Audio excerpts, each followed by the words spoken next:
So we are looking at the type of variables that may be present in data objects. So there can be many attributes, and some of them will be binary, some of them categorical, some of them continuous. So for each variable, the distance calculation approach will be different. So, and another measure that we want to know is that when we get the distance, we should get rather in a similar or close range, because if the variable range is very high and we use the absolute values, so the distance that we get can be in significantly different scales. So as I think we have taken the example many times, age and income. So with respect to age, the maximum difference that you can get can be 50 or 60. Okay, so we can say that in an organization, in fact, if you look at the employees, it will come to 30, 40. But in general, it can come to maximum of less than 100, right? The age gap. But what about the income? The income can be, somebody may have an income of 1,000 crores, and somebody else may have an income of just 1,000 rupees. So it can be some 10 to the power of 9. So it's a very big difference, right? So what we need is we need to have some techniques whereby we normalize, and then we get the distance within the similar range, and then that makes it comparable. And then of course we always have a ability to use weights. So if we think that the age should get more importance than the income, and or the vice versa, income should get more importance, but then we want only twice as important as age, because otherwise now we see that the 110 to the power of 9 is simply one more than a million times higher value that you are getting for the income. So we need to have a techniques to standardize or normalize the values, so that we get the differences within a similar or comparable ranges. So one of the techniques that we had already studied is using the Z score. Okay, so Z score can be based on mean absolute deviation, which some people refer to as MAD. Okay, or it can be based on standard deviation. So we can use either one of the measures, and we are able to get a Z score. So so then we know that the range of diversity is significantly reduced. It doesn't come within the range of. In fact, the preferred value many times is 0 to 1, because if you represent within 0 to 1, all of them will be within the same standard range. But then if you use this Z score, it is significantly reduced, but doesn't come to the range of 0 to 1. We may use some other technique to further reduce it. So the similarity and dissimilarity, how do we measure? First thing is normalization, and after that we need to use a formula for that.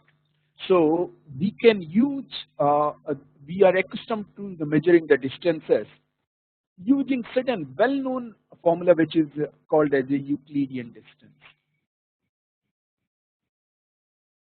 But then there are other distance measures. For example, a Manhattan distance, as we know, it's a block distance.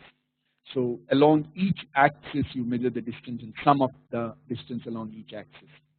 So if you have a multiple axis or multiple variables, so you measure the distance, absolute distance for each one of those variables, and you sum them up. So the generalized distance formula is the Minkowski distance. Minkowski distance is you raise the distances, absolute values of the distances, to the power of q, and then after summing them up, you take the qth root.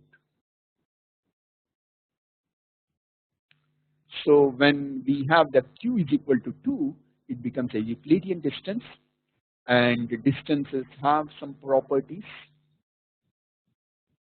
and we can have a weighted distance, and we can have the other measures that indicate the distance, so such as the product moment or other forms of dissimilarity measures. And we had possibly we know that the we have when q is equal to infinity, we call that as a supremum distance, and when q is equal to 1, it is, as we have already seen, it is Manhattan distance.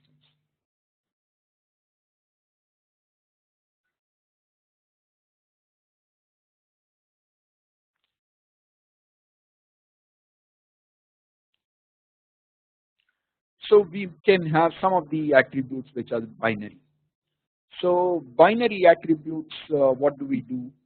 The way to compare the binary attributes, we have seen that first we want to decide whether the binary attribute is symmetric or asymmetric. Then we can formulate if it is a symmetric, then both the values of the variable are equally important. Let's say the gender. So both the values, we say that they are equally important. So in where we have such symmetric binary variable, we create a contingency table for the binary data, and we want to measure the distance between object I and object j.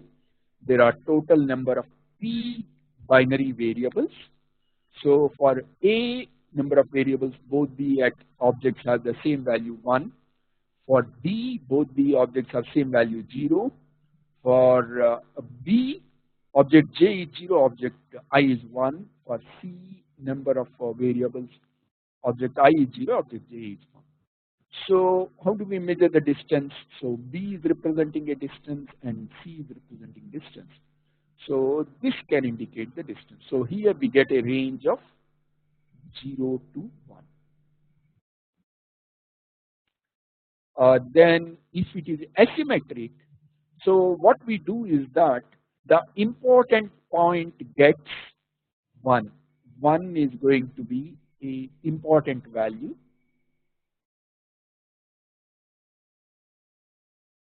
We represent by 1, and 0 is unimportant value.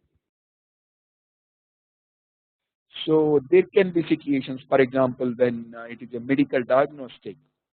So for a doctor, it's just unimportant, because for a healthy patient, sorry, healthy person, they do 100 tests. All the 100 tests should show negative, that the person doesn't have any weakness, or so that is what they expect. A majority of the humans to be healthy, and then healthy people should have no symptoms, which the chemical and which the medical tests identify. So for them, the value of 1 is important. So wherever there is a significant, wherever there is a disease, that becomes important. So the one, so in that case, where both the objects are 0, we can altogether ignore this.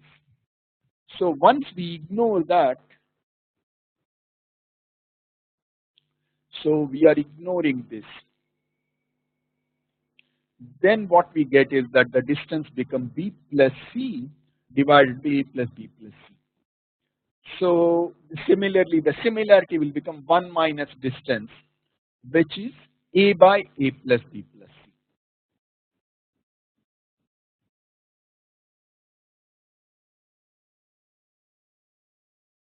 Then when it comes to nominal variables we can treat them in multiple ways. One is that we can convert them into large number of binary variables, and then we can measure the distance. So that can be one approach. So for example, we want to measure the distance between many cars that are there in a showroom, or some place where we want to measure.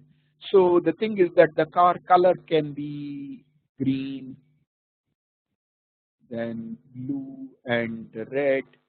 and white and all that. So what we are going to do is that we define one variable for each color, and then we convert that into a problem of binary variables, and then we can measure the distance.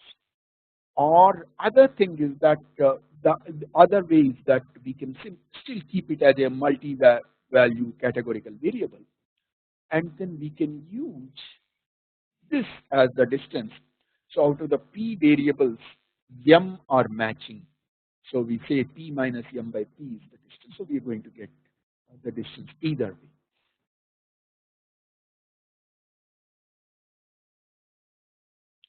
A ordinal variable is a variable where there is a ranking. So this is like the we are saying uh, some movie rating. So we are saying poor,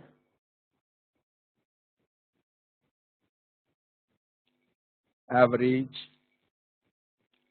good, and then great. So we know that great and good are the distance between them is very small compared to great and poor. So in such cases, we can have a designation. Similarly, somebody is assistant manager, manager, senior manager, then general manager, and a director. So let's say that's the hierarchy. So you know that director and general manager are much closer with respect to their decision-making abilities, experience, or many other parameters. So their distance should be treated as lower than the distance between a director and an assistant manager. So we can represent the distance using this formula. When m are the total number of possible values and r represents the rank, so we can say that r minus 1 by m minus 1, that represents the dissimilarity between the two objects. So essentially, it's we can this is a standardized value. So the z is a standardized a value. Instead of replace this, what we are doing is that we are replacing that by let me use the blue. So I can replace this by, let's say, this is 0 and this is 1 2 3 or 1 2 3 4. So I can replace this by 0, point 33, 0.66, and 1. So there are 4 values. So we got 4 values. Poor, average, good, great replaced by 0, 0.33, 0.66, 0.1. So now it is easy for us to measure the distance, and that will come within the scale of 0 to 1. Okay, now having got the idea of how to measure the distance, similarity can be again cosine similarity that we can do that. Sometimes we do it based on similarity instead of distance. Or sometimes we measure the distance in 0 to 1 range, and 1 minus distance becomes the similarity. So now once we know the distance, then we say that wherever the distance is small, they belong to one cluster. Wherever the distance is large, they should belong to different clusters. So that can be one idea behind the cluster. So now let's see, if you look at this picture,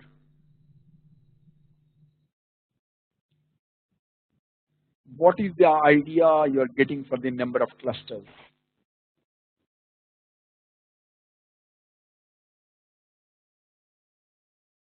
Some people have answered.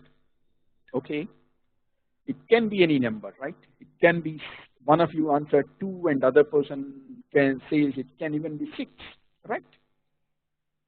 Right? It can be. So, in fact, you need to recognize that there is no correct answer. I cannot say whether 2 is the best answer or 4 is the right answer or the 6 is the right answer. In fact, it's in a way ambiguous. So you can see that between you, one person said Mr. Vivek was saying 2, and Mr. Nagabhushan is saying 6 seems to be the number, or it can even be 2 that he was saying it can be 6 or 2 also. So the point is that it is. It doesn't. There isn't a mathematical rule that says that given this picture, I'm going to say this is the number of clusters. So the idea of clustering is in a way ambiguous. So it cannot be because we are trying to do it without any guidance or a training data, and we are trying to find some patterns so that will help us in some other way. For example, it can be a land use policy, or it can be the customer relationship management, or it can be several things.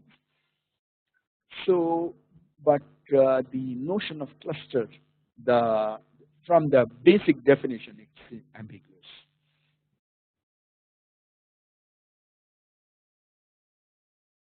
And now let's look at having seen that first the number of clusters cannot be well defined. So next thing that we want to see is that clustering can take a very important distinction, which is it can be hierarchical or it can be partitional. So it can be hierarchical or partitional. We will go back to the previous example and see what can be hierarchical. So let me put uh, I will use different colors. So hierarchical, I'm going to do it with yellow color. Okay. So I'm doing this in a hierarchical way. So what I'm doing is that first I say this is one cluster. Okay, this is one cluster, and I'm saying that this is representing another cluster. So now what I'm saying is, and I'm saying that this is representing one cluster, and I can very well say that this is representing another cluster, and that this is representing another cluster. So this is becoming a hierarchical. So it does make sense, as one of you was pointing out, animal kingdom, if it has to be treated as clusters, so possibly this is the idea that you will apply, right?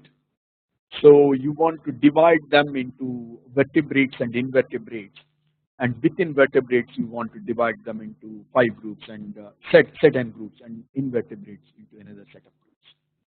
So now the point is that uh, the one group can be part of another group. So that way it helps us in understanding some objects.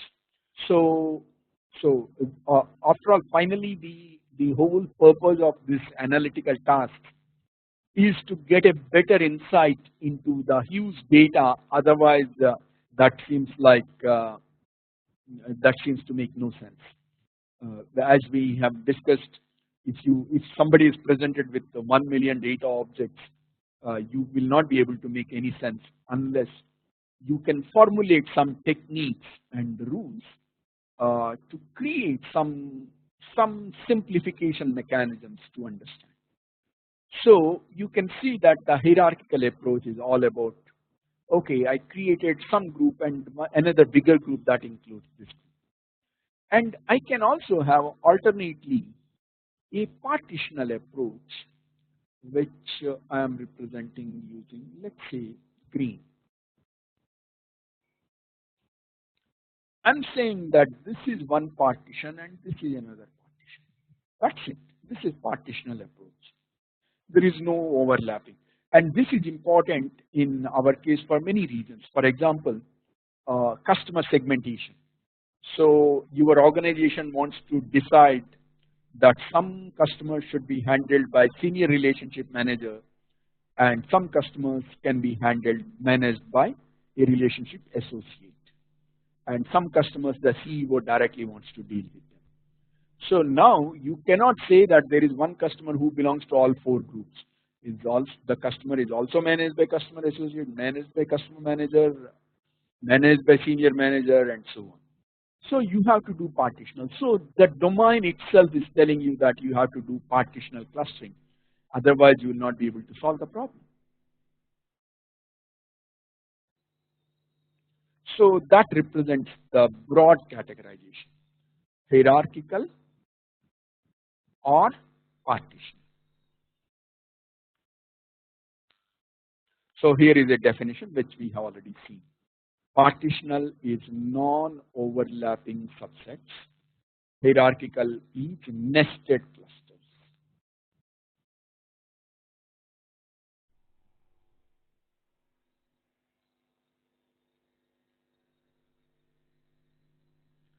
So here is a picture for partitional clustering.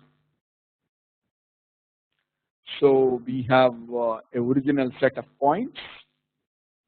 So this is representing our data space, and we could divide them into 3 partitional clusters.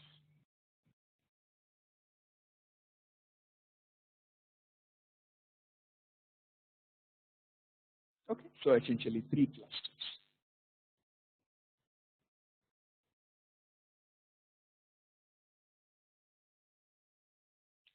Or we can have a hierarchical approach. So here we have 4 objects, and each time we went on doing the clustering P2, P3, we found them they are the closest.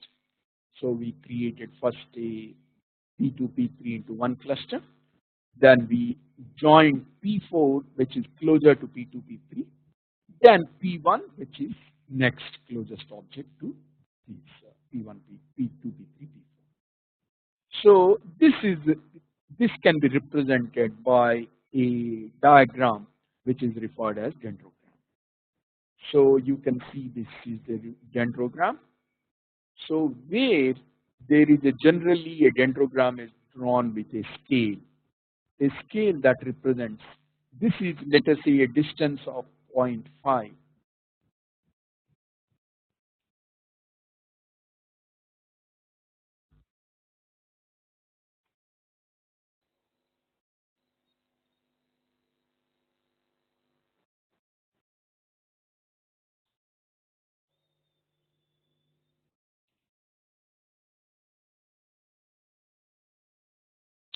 So that is found helpful many times used like this.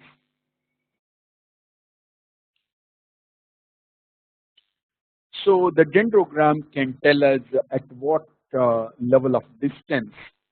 That can also give you, for example, this is 0.5, this is 0.6, or this is 0.5, this is 0.8, or this is 0.1, this is 0.8. So in a way, if you are the data scientist, those numbers can give you some insight, and you may start further analysis or try to gain more insights into the data. So those numbers can be valuable.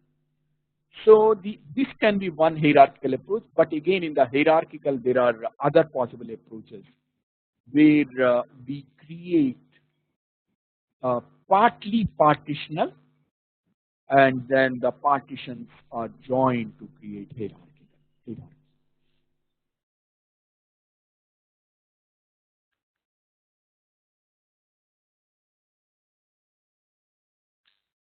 And now we can have the other ways of differentiating the set of clusters, that it can be exclusive or non-exclusive. So in non-exclusive, you can have the points that belong to multiple clusters, and so you can also have the idea of a border point, which where they may belong to multiple clusters.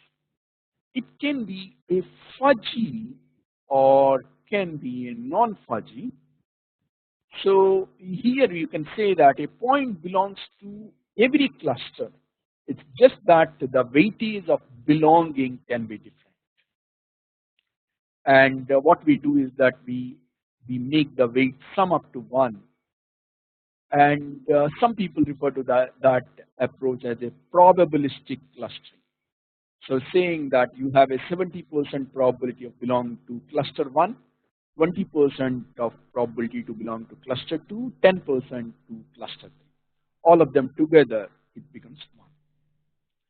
It is also possible that when given some data objects, you may create a partial cluster or a complete cluster. So that can be because you are not sure of some data, whether it belongs to any cluster, because it is so far off from the other objects. And we are the positive point is that we have also set certain parameters that within a cluster you don't want to accept a distance of more than some measure, so zero point 0.8, based on some normalized distance. So in that case, some objects may be simply left out; they don't belong to any cluster. So in that sense, the clustering can leave out some objects, and we can also have a clustering differentiated by some of the clusters can be heterogeneous, some of them can be homogeneous. That there again you can have a logic for that. Now let's say you are selling a product. You are selling the product through the entire country. So now you want to divide the country into. You thought that the entire country is too big a area for one sales head or one regional manager to handle. So you want to break it up into five or six regions, and you want to have six regional managers who are going to handle each one of these regions. So now what will be your intent? Your intent will be that you divide the country into six regions. So most probably you want to make them homogeneous. So each region should have almost same size. That makes sense, is it not? You want to fairly distribute the work to all your regional managers. So it makes sense you want to divide them into six regions which are of approximately same size. You may not be able to make them exactly equal to same size. So that it's easy for the regional manager to travel through the region and improve the sales. So in that case, you want to look for clearly this is a problem of a homogeneous clusters that you want to create. They are more or less of the same size because all the regional managers are at same level, and you want to give them the same more or less equal amount of work so that they'll be able to perform their job well. So now you can see there is a situation for homogeneous, but then there can be other situations where the heterogeneous clusters do make sense because you are more concerned about certain other parameters. So now if we go back to our example of galaxies, we know that those galaxies are very natural, and in fact they are the motivators for understanding the clustering, and all the galaxies are not of the same size or shape.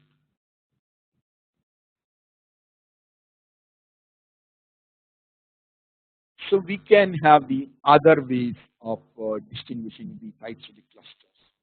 So they can be well separated, they can be center based, they can be contiguous, or they can be density based, or there can be other approaches which are far more complex and domain specific.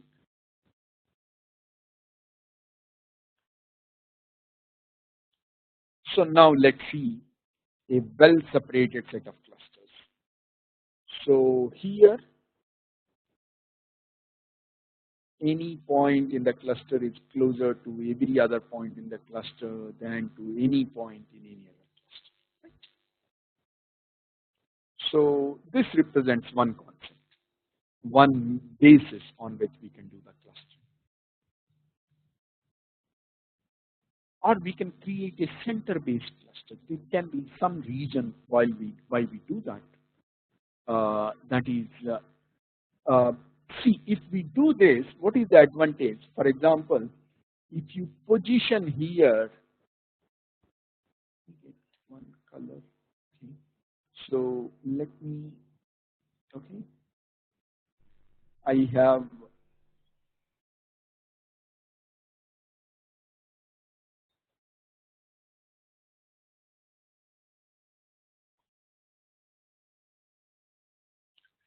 Suppose that I create my four regional offices here and position my regional managers.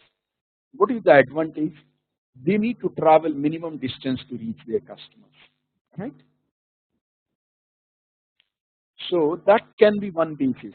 So it's really the clustering we have said. It's an important thing. So many times the data scientists keep working on it, but the motivation can be widely varying.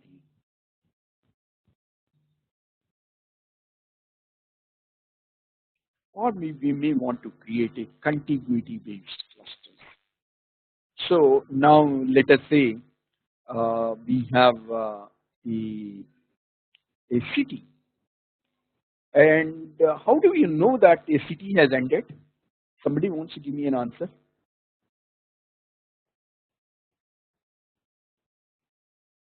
Anybody wants to give me an answer? How do you know that a city has ended?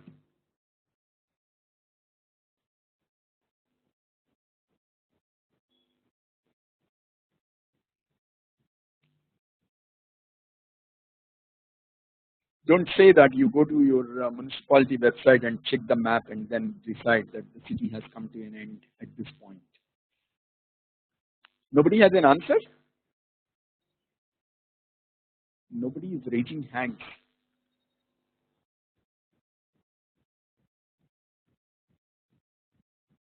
Okay, okay. There is a Mr. Dilip has a good answer saying that there will be a signboard saying that this is the end of the city, and from then onwards he knows that yes, he comes to one side, he's in the city, and if he crosses the signboard, he's out of the city. Okay, all right. So Mr. Narasimhan is pointing out that if the city ends, another village starts. Okay, yeah. Right, right. In fact, both the answers, there are some basis. But most probably, you look at the cities, you observe the cities in India. Say you can look at the map of Mumbai, look at the map of Delhi and Chennai, Kolkata, Bangalore, Hyderabad, and several other cities. So something you will notice is that the cities don't have a fixed shape. So some cities are have a shape like this, and some cities have a shape like this, and some cities have a shape like this. So cities have a widely varying shapes. So why? But then how do you differentiate? Is that so there is a higher density of the population within the city, and possibly beyond the border of the city there is a very low density or no density, or that is possibly makes you realize, see, uh, ultimately the people have belong to the city, so if they are not living, the city doesn't exist there, right? So in that sense, the shape of the city is determined by the shape in which the people have occupied the land. That can be for several reasons. There may be a mountain next to it, there may be a sea next to it, there may be a river flowing by, and there can be several reasons why the city shape will be decided. But one thing is true, the cities have contiguity. You don't accept if the cities don't have a contiguity. Even if there is some water body, there must be some way you can reach the other part through some mechanism, right? So that is how you're going to decide some of the clusters which are based on the contiguity, nothing else.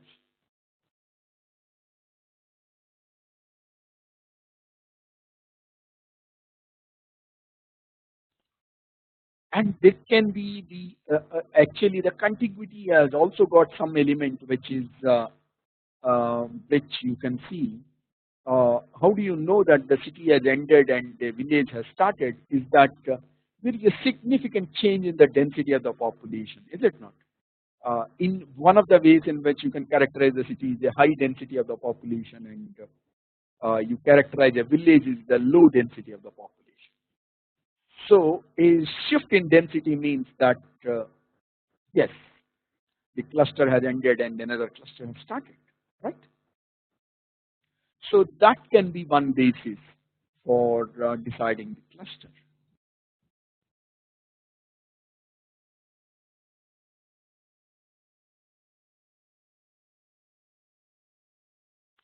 Or you may have a shape property or a conceptual cluster.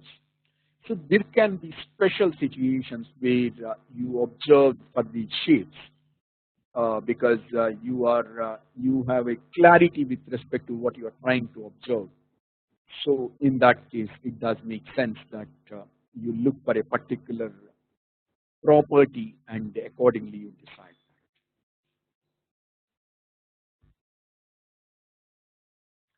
And the property can also be converted into an objective function. Most likely that is what you will do when you are asking your machine to do the work for you. You need to decide an objective function that decides that the clusters, who the cluster which is either maximizing or minimizing that function. So now the question is that if the objective function is there, it should also be possible that we can make every possible enumeration of the objects into multiple clusters. So for example, I have objects A, B, C, D. I can say that I will divide them into A and B, C, D. That is one approach. A, B and C, D. Then A, B, C and D. Then A, C and B, D. Then what else I can have? A, D and B, C, and so on. So I can enumerate all the exhaustive possible ways in which I can divide them. And for each division, I can check the objective function. And my intent is whether to maximize or minimize the objective function. And then thereby I can decide which is the best cluster, because I have maximized the objective function, which was my intent. But now the point is that such a approach is not tractable. NP heart is representing a type of a problem which even you cannot guarantee that a computer can solve.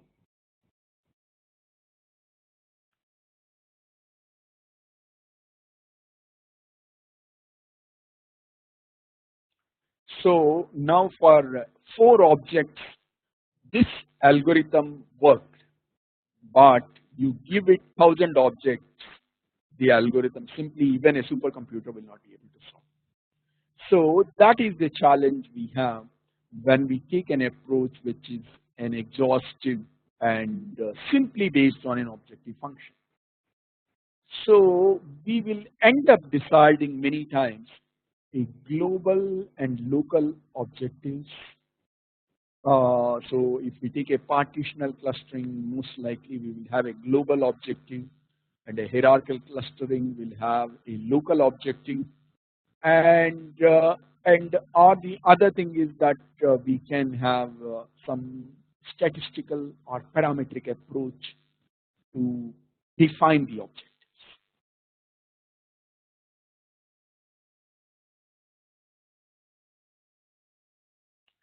And sometimes what we will do is that we have a set of data, and those values we map them into a different domain, and then what we do is that we can define that as a graph.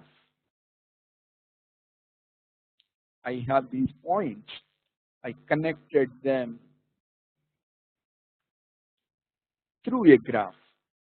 Okay, so now for each one of them may represent a distance or similarity. Let's say this represents a distance of 25, and this represents a distance of 3, this represents a distance of 29, so on.